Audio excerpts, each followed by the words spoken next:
오늘 장의 중심이 될 중요한 이슈엔 전략을 통해 정리해보겠습니다. 야천투자연구소 남인호 소장, 유진투자증권 김영재 이사, LNS홀딩스 김선영 대표, IM증권 이화진 과장과 함께합니다. 어서 오세요. 네, 첫 번째 소식입니다. 한국거래소가 KB금융 등 5개 종목을 코리아 밸류업 지수에 추가 편입한다고 밝혔습니다. 밸류업 지수 리밸런싱은 오는 20일 진행되게 되는데요. 편입 대상 종목부터 함께 짚어볼까요, 김선희 대표님? 네, 일단 5개 기업이 들어왔습니다. 잘 아시겠지만 제가 계속 말씀드려왔었죠. 들어가야 될 기업이 안 들어가고 들어가지 말아야 될 기업도 들어가 있는 그런 상황이었는데 일단 이번에는 그래도 조금 정상화되고 있다는 느낌은 좀 좋습니다. 일단 KB금융 들어갔고요. 당연히 들어가야겠죠. 들어갔어야 되는데 이제 들어간 게 좀 이해가 안 되고요. 그리고 하나금융지 좀 애매하긴 한데 그래도 들어간 것 같습니다. 그리고 현대모비스 들어가 있어야죠. 근데 이제 들어간 것 같고요. SK텔레콤, KT 누가 보더라도 왜 안 들어갔을까 싶을 정도의 기업들이 쫙 깔려 있습니다. 일단 그래도 뒤늦게라도 편입이 됐다. 다른 부분이 중요한 것 같은데 일단 이번에 좀 안타까운 거는 편출 기업이 없어서 빠져야 될 기업이 아직 거기 있다라는 부분이 좀 아쉽긴 합니다. 그래도 모양새는 점점 갖춰가고 있다는 부분 그리고 이제 처음 나왔을 때 모든 걸 처음부터 만족하기보다는 처음부터 일본처럼 이제 수십 년 동안 점점 빌드업 해가면서 정권이 바뀌었다고 뒤집어 엎는 그런 게 아니고 좋은 정책은 쭉 이어 나가면서 할 필요가 있다라고 말씀드렸는데 어쨌든 그게 잘 되고 있는 것 같고요.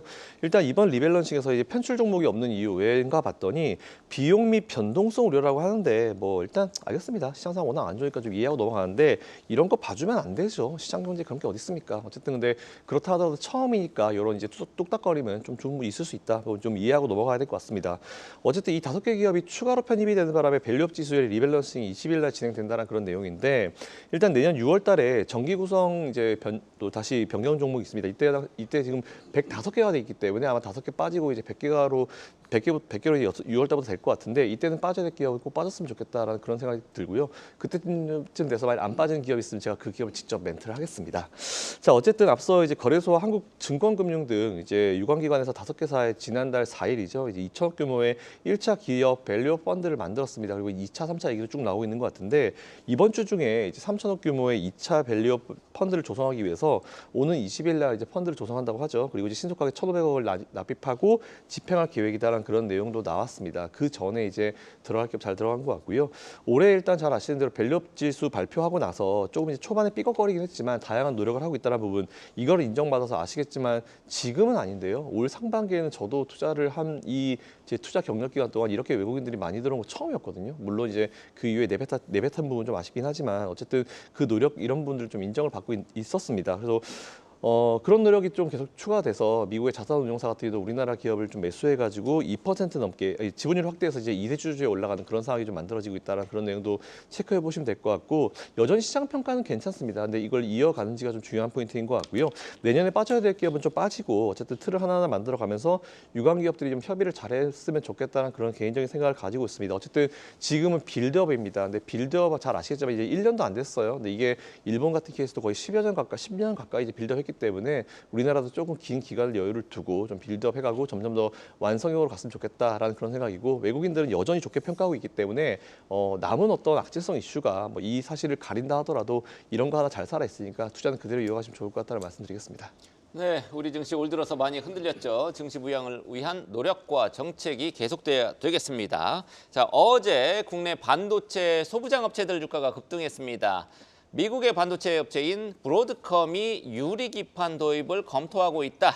이 소식에 영향을 받았고 브로드컴도 24% 급등했었죠. 어제 문제 이수 페타시스 주가까지 급등을 했었는데 이런 긍정적인 효과가 이어질 수 있을까요, 남인호 소장님? 네, 먼저 우리가 기판이 무엇입니까? 여러분 반도체 보시면은 반도체 칩 밑에 깔리는 거 있죠. 그게 기판이거든요. 그게 일반적으로는 플라스틱 기판이 많습니다. 대중적인데 지금 소개해드리는 유리 기판은 뭐냐? 일단 2가지 장점이 있습니다. 속도가 빨리 전달할 수 있겠고요. 2번째는 전력량이 줄어든답니다. 문제는 왜 유리 기판이 별로 없었냐? 아직 상용화가 안 됐다. 왜 그럽니까? 미세 균열이 있는데 그걸 아직 잡지 못하고 있답니다.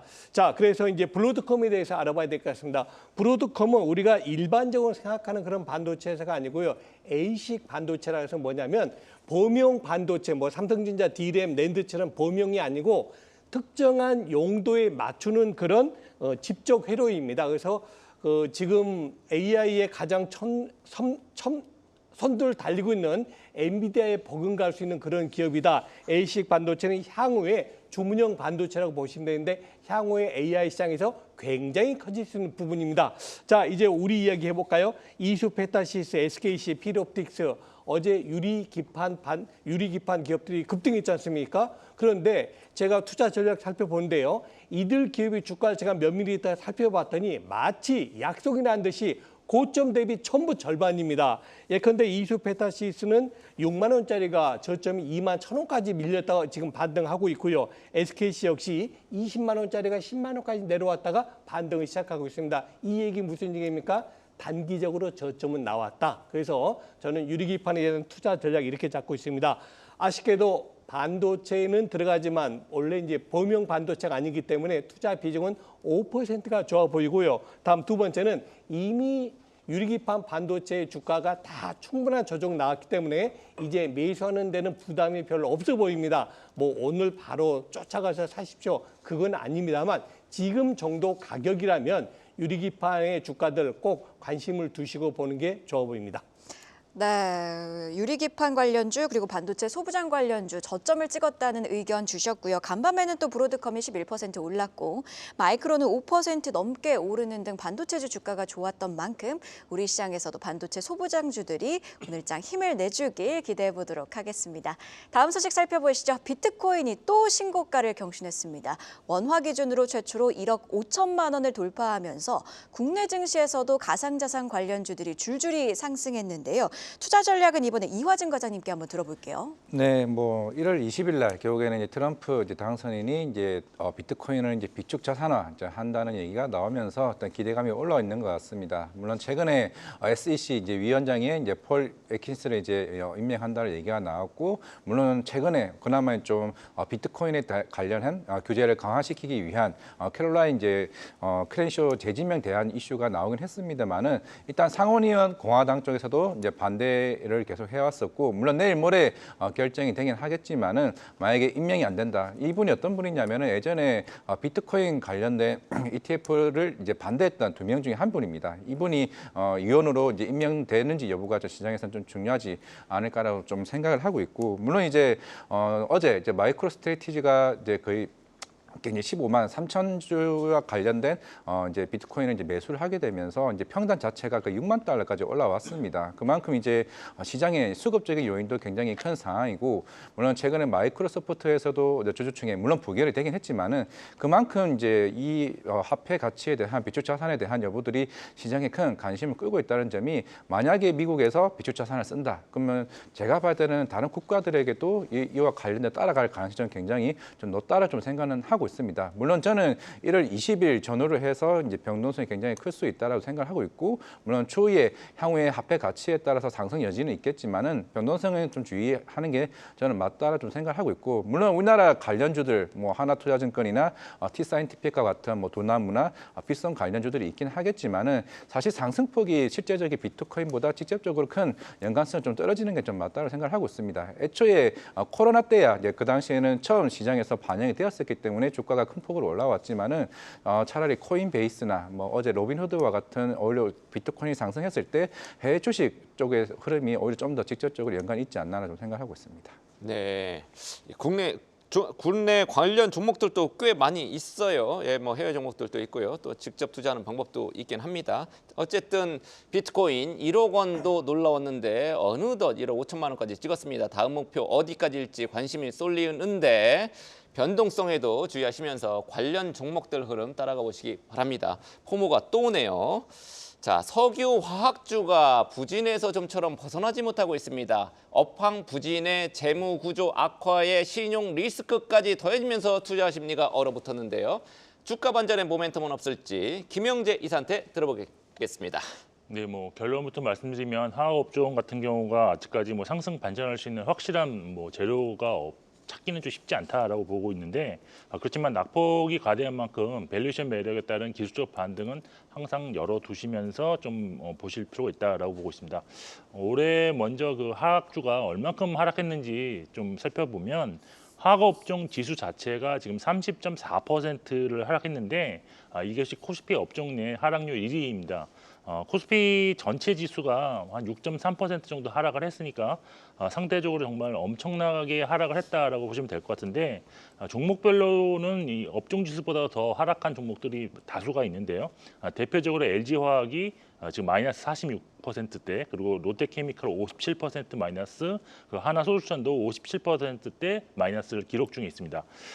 이렇게 큰 하락을 기록한 것은 아무래도 3년째 지속되고 있는 중국의 경기 부진으로 수요가 좀 약화됐다라고 보시면 될 것 같고, 여기에 설비 증설도 꾸준히 나타나면서 공급 과잉 이슈도 올해도 좀 나타나고 있기 때문인데 이에 대표 화학 종목들의 실적도 3년째 지금 내리막을 기록 중입니다.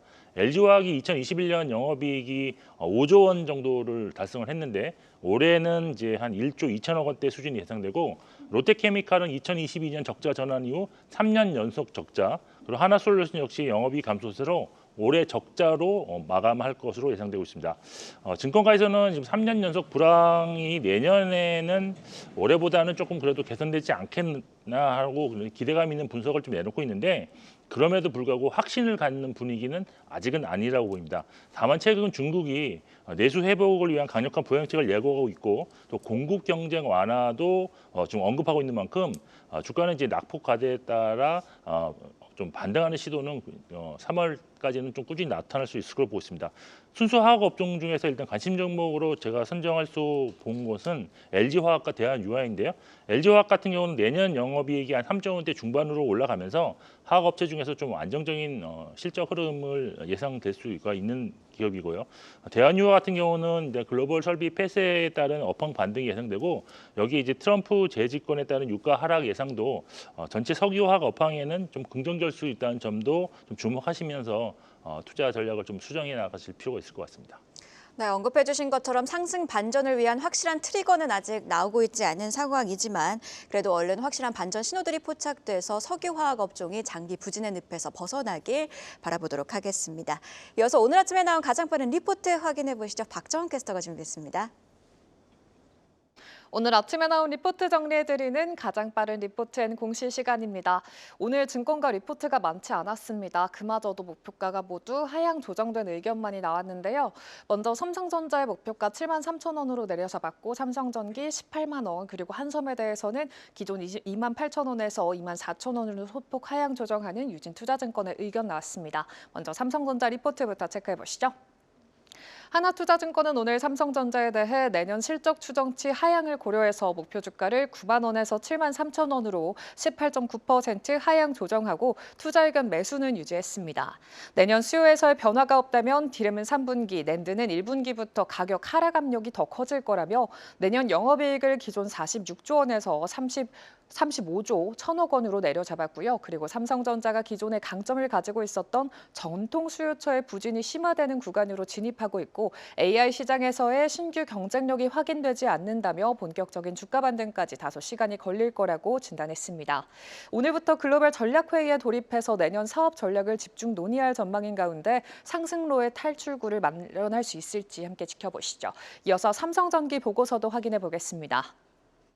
키움증권은 오늘 삼성전기의 목표가를 기존 21만 원에서 18만 원으로 내리고 투자 의견 매수의 리포트를 발행했습니다. 4분기 영업이익이 1,438억 원으로 시장 기대치를 하회할 전망인 가운데 스마트폰 출하량이 예상보다 부진하면서 연말 재고 조정 영향이 불가피하지만 고부가 가치 제품의 수요는 여전히 견조하다고 판단했습니다.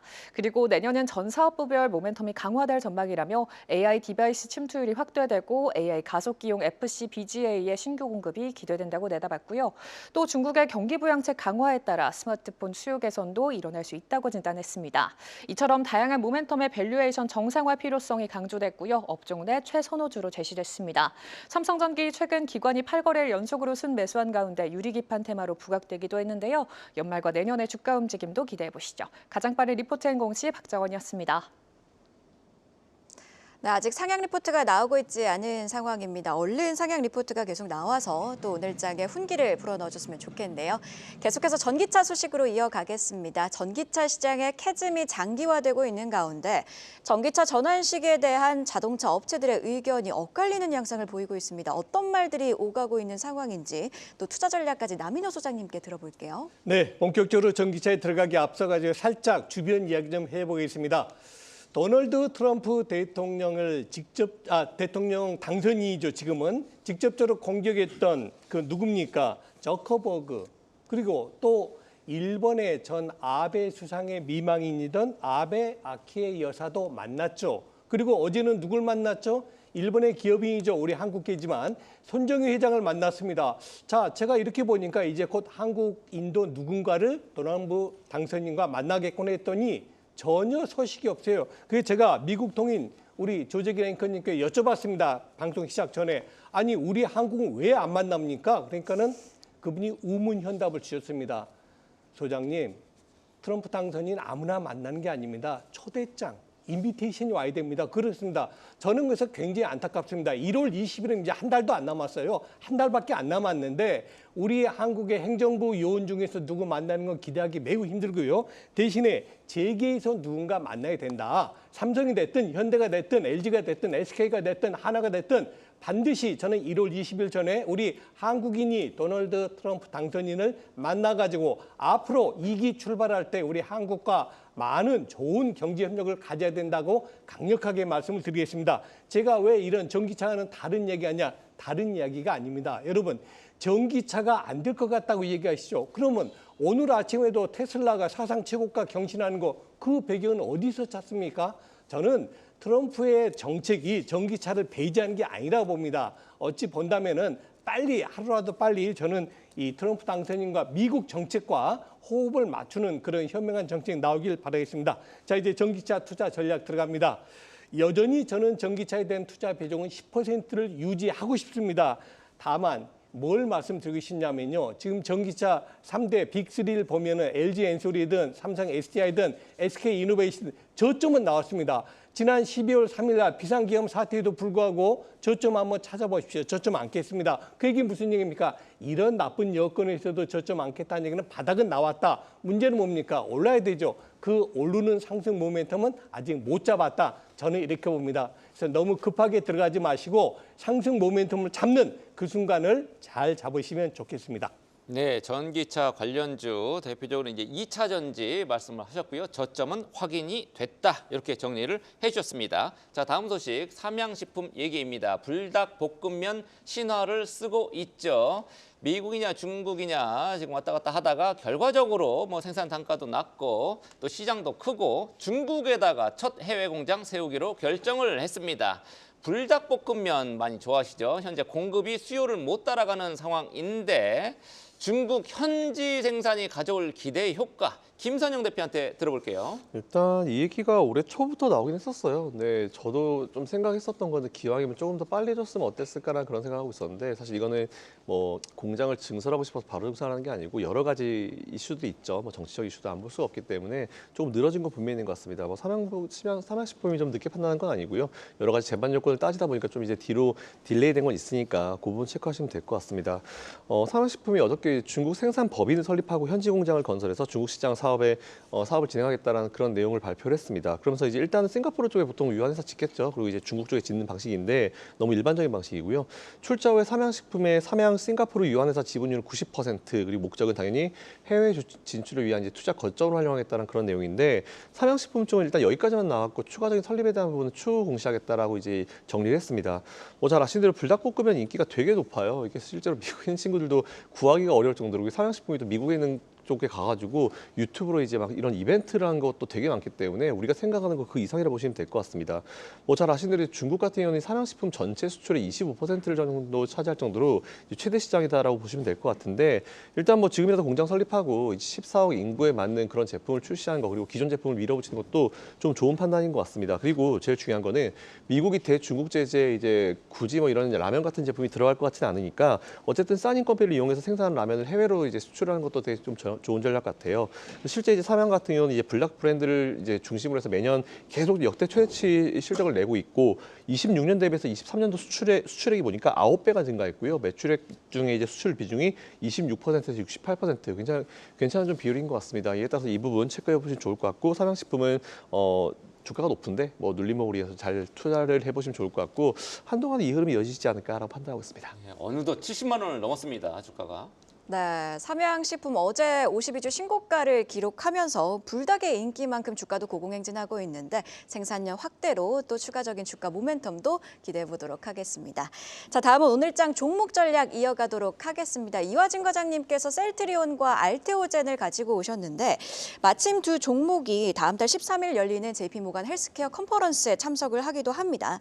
그리고 시장이 현재 새로운 바이오 주도주를 찾고 있는 시점인데 두 종목 투자 포인트 어떻게 잡아야 될까요? 네, 뭐 두 회사 다 제가 올해 다 탐방 갔던 이제 회사이기도 하고, 물론 최근에 뭐 셀트리온은 주주 환원 정책이 좀 굉장히 잘 나오게 되면서 현금 배당 그리고 주식 배당 그 역대 최고에 대한 금액이 배당 실적이 나오고 있는 상황입니다. 뭐 내년에는 또 자사주 소각 5천 원까지 좀 염두에 두고 있는 상황이지만, 물론 이제 최근에 셀트리온의 올해 주가가 못 올랐던 거 결국에는 진펜타라였습니다. 2분기 때 22억 그리고 3분기 때 66억. 원래 애초에 회사의 가이던스가 2,500억 정도에 대비해서 크게 좀 못 미치는 상황이었고, 물론 3분기 때 대부분 사보험이나 이제 공보험 등재가 다 완료가 되면서 아마 4분기 때부터는 좀 나을 것으로 보이고 있는데, 셀트리온은 이제 뭐 올해보다는 내년이 굉장히 중요한 것 같습니다. 일단 신제품인 스텔라라 바이오시밀러 그리고 아일리아, 졸레어 그리고 진펜테라가 내년 가이던스 자체가 1조인 상황에서 올해 3조 5천억이 목표라면 내년에는 5조 이제 등재까지 있는 상황입니다. 만약 5조가 매출이 나오게 된다라고 하게 되면 우리나라 최초로 이제 제약바이오 회사들 중에서 5조 이상의 매출이 나올 수 있는 회사가 나올 것으로 보이고 있기 때문에 그만큼 바이오시밀러 시장, 미국 시장이 굉장히 중요한 측면이 있기 때문에 올해보다는 분명 내년에는 셀트리온이 좀 다른 모습 좀 갈 수 있다를 좀 생각을 하고 있고요.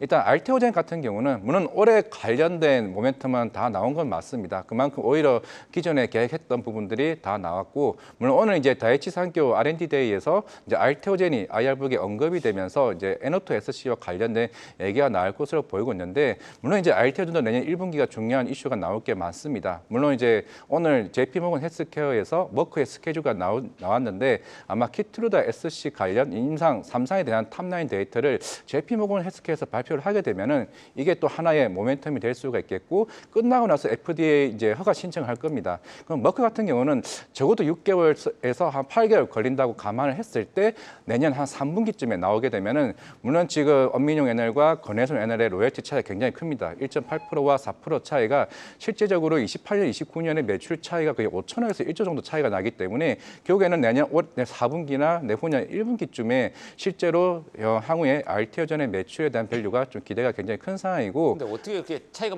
많아요? 특히 엄민용 애널 같은 경우에는 목표가 막 72만 원 제시하고 네, 맞습니다. 그게 대신에 건해솔 NL은 40만 원 잡는 이유가, 그러니까 물론 이제 키트루다 SC가 지금 40조 정도, 40억 달러 매출이 나오고 있는데 만약에 실제로 28년도에 대략 50조 이상 매출이 나오게 되면, 물론 지금 전환율은 50%를 재고 있습니다. 그럼 대략 35조에서 5%를 잡게 되면 1.5조가 되고, 만약에 1.8조를 잡게 되면 한 7천에서 8천억 정도입니다. 그러면 그 차이가 이제 8천억 차이가 나기 때문에 아마 그 밸류상으로 그 금액이 70만 원, 40만 원 얘기가 나오는 상황이기 때문에 결국에는 이제 1분기 듀퓨젠트 SC와 에너트 SC가 임상 1상에 들어간다. 그럼 당연히 1분기나 2분기 때 마이스터 지원까지 나오게 되면은 결국에는 이제 셀트리온과 알테오젠 제가 말하고 싶은 거는 내년에는 두 회사의 차이보다는 본격적으로 제약바이오에 대한 기대감이 더 높아질 수 있다는 말씀드리겠습니다. 예, 둘 다 기대해봐도 좋겠다. 이렇게 정리가 되겠네요. 자, 마지막으로 오늘 개장전 체크포인트 김영재 이사한테 들어보겠습니다.